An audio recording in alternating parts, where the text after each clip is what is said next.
News 46 is brought to you by Bees Embroidery and Garment Printing, specializing in custom and personalized decoration of gifts, garments, and more.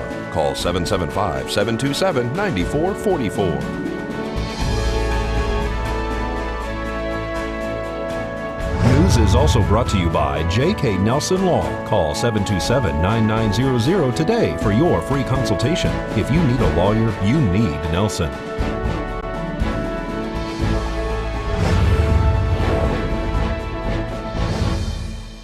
Tonight on News 46, a Henderson man dies at a Tonopah Solar Plant. And Chief Lewis talks about firework safety. News 46 starts now. You're watching KPVM News 46 with Deanna O'Donnell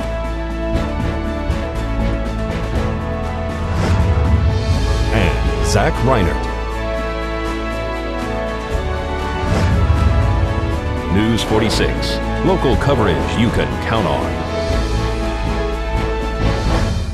What appears to be a tragic accident has left a family mourning the loss of their loved one. It's Wednesday, June 28th, 2017. I'm Deanna O'Donnell. And I'm Zach Reinert for News 46. A Henderson man has died the result of what officials are calling an electrical accident in Tonopah near the Crescent Dunes Solar Energy Project. The contracted worker, identified as Brandon Karpowicz, was reportedly working on a personal project unrelated to the solar plant when he was found deceased on June 16th. The Nevada Occupational Safety and Health Administration is conducting the investigation. The Washoe County Medical Examiner will determine the cause of death, which appears to be accidental. The victim was found in a workshop near the construction trailers on the site. News 46 spoke to David Zimmerman from the Brahma Group, who is the subcontractor on the solar project and who is the victim's employer. Zimmerman declined to make any further statements out of respect to the family. A full investigation is underway. The Crescent Dunes Solar Energy Project is a 110 megawatt solar thermal plant located in Tonopah. President Barack Obama in December 2016 designated 335,000 acres in Nevada and 1.3 million acres in Utah as national monuments, calling Gold Butte and Bears Ears cultural, historical, and natural treasures.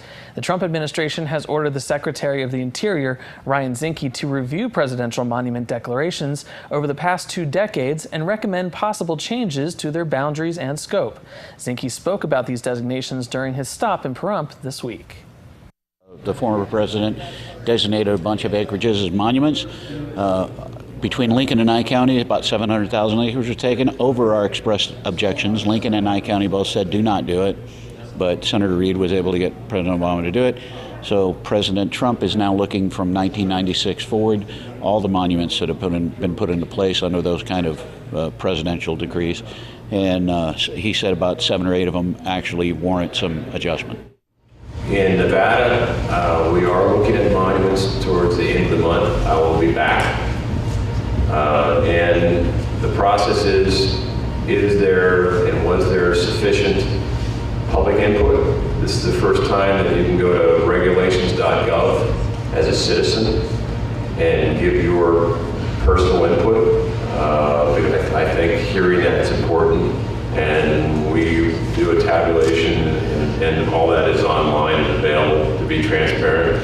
It's also given me a chance to talk to county commissioners, the reps, and the governor on their thoughts on the monument.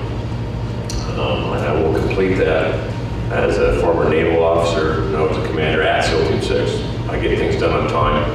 So I'm going to have the final review of the final report to the president on the 24th of August. And there are about 8 monuments of the 27 that we view rise to a look. And I think I owe it to the citizens to go out there and see them personally. I was up in Maine with the Totten monument, and then I went out to Boston and met the fishermen that are pretty upset about the offshore monument there, to understand the fishing and what it means to have an offshore monument. But I will be back, and the monuments that fit in there in Nevada are both subject to a review.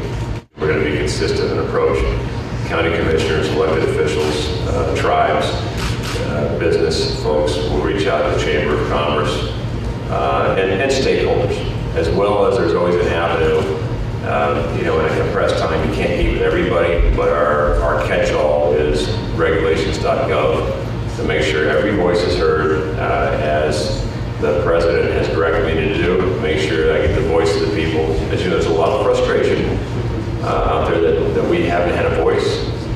And the president's priority is making sure that the great citizens of Nevada and localities, that their voice is heard. And the Board of County Commissioners had an item on today's agenda to replace the Calvada Fountain that was damaged when a car crashed into it. Discussion deliberation on proceeding with the design and construction of the fountain. There you are. We've looked at different options of renderings for the fountain at the eye that would be more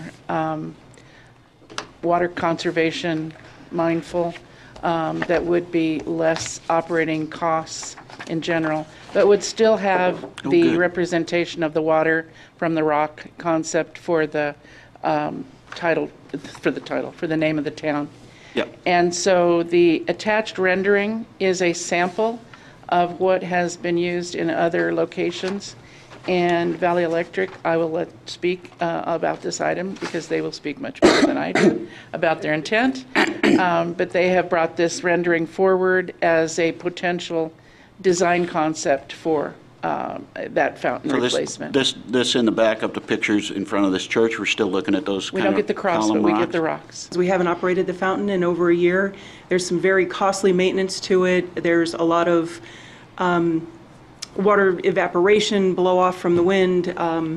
So we'd just like to look at a more efficient water conservation. This could be repaired for probably $200, and if there's a water control issue, that can be taken care of. I just feel that on behalf of the people and the people I've spoken to, that we need to leave this alone. We need to repair it, and we need to get it back working the way it was. I don't believe that there's enough water flows through there because basically most of the water is recycled, so there's not enough water that flows through there to evaporate away and hurt anything. Right now, it costs a little over $7,400 a month to operate the fountain in its current condition. I'm sorry, that's yearly cost. Oh, yearly, I'm sorry. Evaporation, due to the large water area, the surface of the water area, and wind blow-off averages about 12,300 gallons a month. The current cost to repair the fountain and get it back into operating order is $16,245. So who's paying for this? This would be Valley Electric. We pay for the monthly maintenance, we pay the water bills, we pay for it, to get the fountain running back in its current situation. We would fit the bill. And if we approve the new design, which is in the backup, which I think is pretty, you're paying for that too? That is correct. I make a motion to continue to the next per-up meeting. Okay, and Butch would second it? Yep. All right. I guess that's what we're going to do. So we'll take a vote in a second. Thank you for coming. Thought we were ready to move forward here. All in favor? Aye. Aye. Donna? Aye. No. Thank you. 3-1. Yes, aye. Yeah, Aye. I vote no. Well, I'm 3-1. voting in favor of the continuation. I know that, and I'm voting no, not to continue, because this seems pretty straight ahead. All right. Else the season 4 fireworks shows to come about. We'll have more when we return.